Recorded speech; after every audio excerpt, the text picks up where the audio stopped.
She crossed deserts with a caravan of gold and riddles, not to conquer, but to test the wisdom of a king, and in that meeting, prophecy and power were forever entwined. In the deserts of the ancient world, where shifting sands guard the memory of forgotten empires, there lived a queen whose name still echoes through the corridors of legend, the Queen of Sheba. Her story lies at the crossroads of myth and history, prophecy and power, where the wisdom of kings is tested by the grace of a woman, and where nations pause to witness a meeting that seemed written not by men, but by the hand of the divine. To speak of the Queen of Sheba is to enter a realm where politics is draped in poetry, where wisdom is weighed in riddles, and where two figures, Solomon, son of David, king of Israel, and the mysterious queen from a distant land, stand not merely as rulers, but as symbols of a higher order. Their encounter is not merely a tale of statecraft, but a mirror of the eternal quest for truth, power, and divine purpose. But who was she, and from what land did she come? Ancient texts and traditions offer us differing visions. The Hebrew Bible names her simply as the Queen of Sheba, ruler of a land rich in gold and spices, drawn by the renown of Solomon's wisdom. Some traditions place her in Saba, in the fertile valleys of southern Arabia, what is now Yemen, famed for frankincense and myrrh.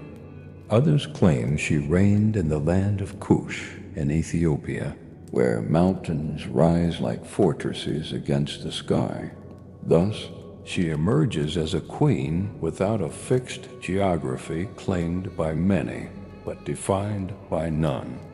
Perhaps this ambiguity itself is part of her power. She is not bound to a single nation, but elevated into a figure of universal sovereignty, a queen who belongs not to one people, but to the mythic imagination of the world. And to whom did she travel? To Solomon, the king whose throne was said to gleam with ivory and gold, whose fame had spread like fire on the wind.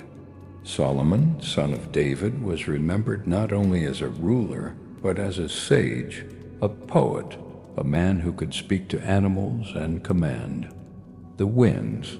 His wisdom was a treasure greater than his armies, for through it he claimed dominion over the mysteries of creation itself.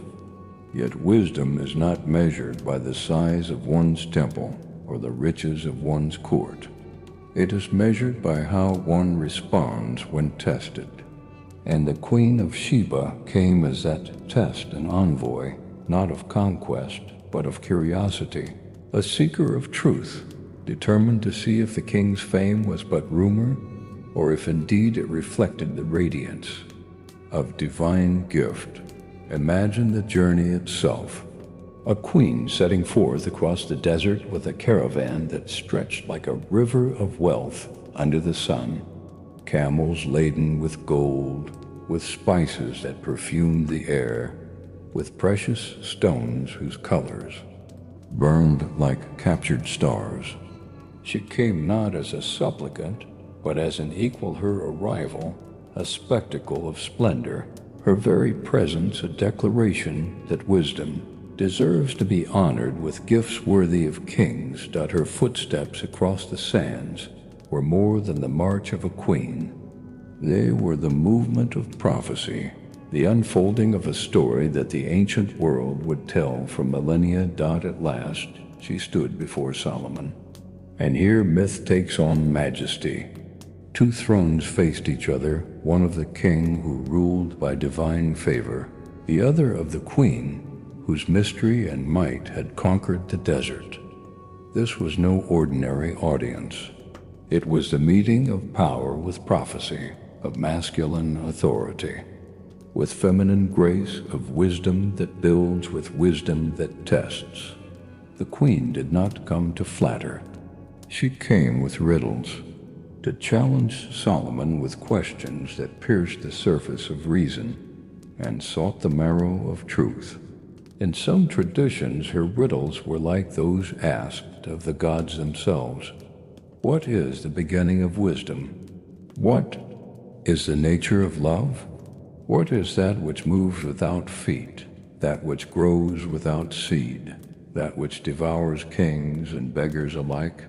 And Solomon answered her not with hesitation, but with the calm of one who drinks deeply from the fountains of the divine.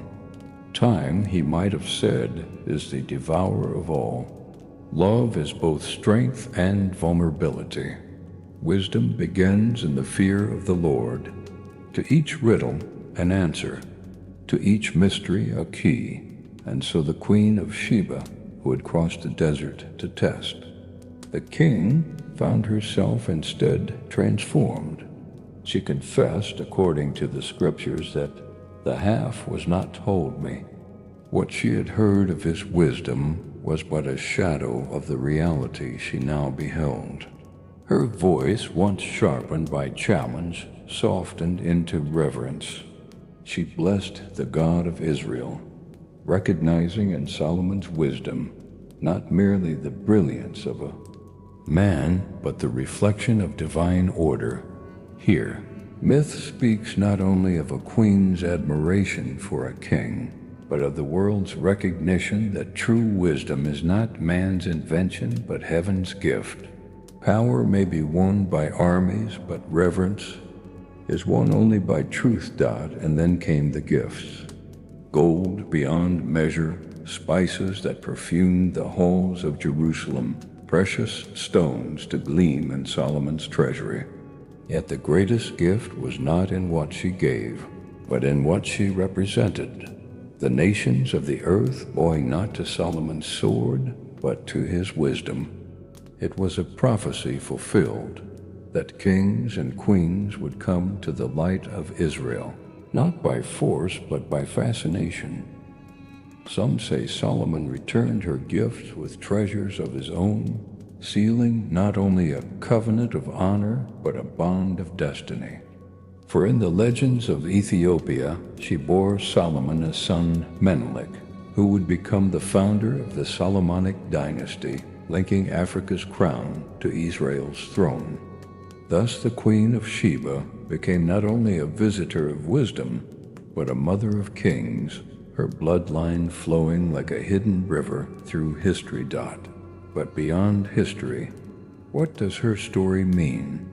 The Queen of Sheba stands as the embodiment of the seeker, the one who will cross deserts to find truth, who will spend her wealth for the sake of wisdom. She is power humbled before prophecy, majesty kneeling before meaning. She represents the eternal human longing to test what is said against what is real, to look beyond rumor into revelation. And Solomon, in turn, represents the truth that wisdom cannot be contained within walls or temples. It is proven only when it is questioned, only when it is challenged.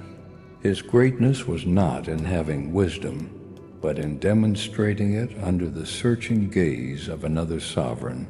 Thus, their meeting is more than a tale of two rulers.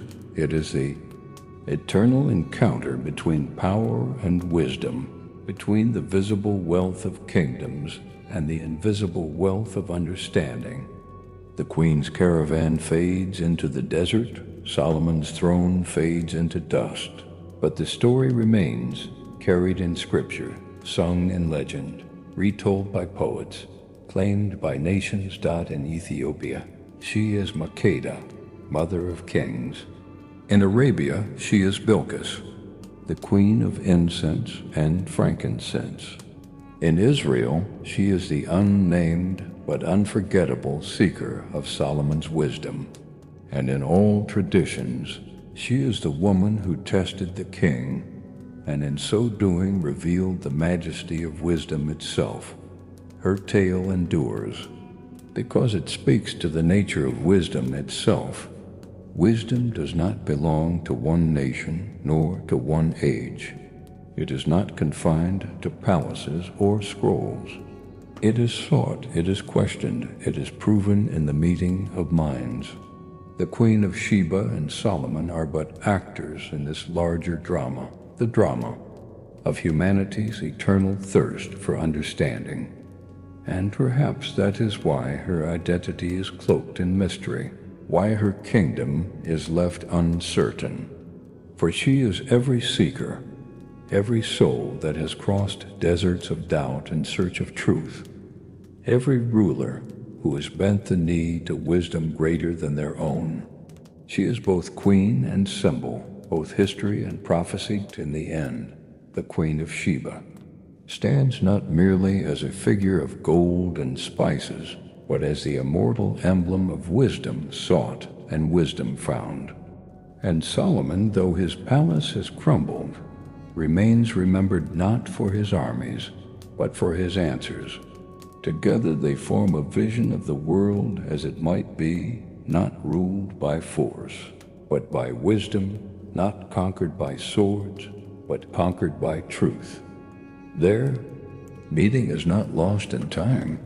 It is happening still, wherever power meets prophecy, wherever seekers dare to question, wherever wisdom is honored above wealth. In the Queen's journey and the King's reply, humanity finds its own reflection. Reminder that kingdoms may fade, but the search for wisdom endures forever.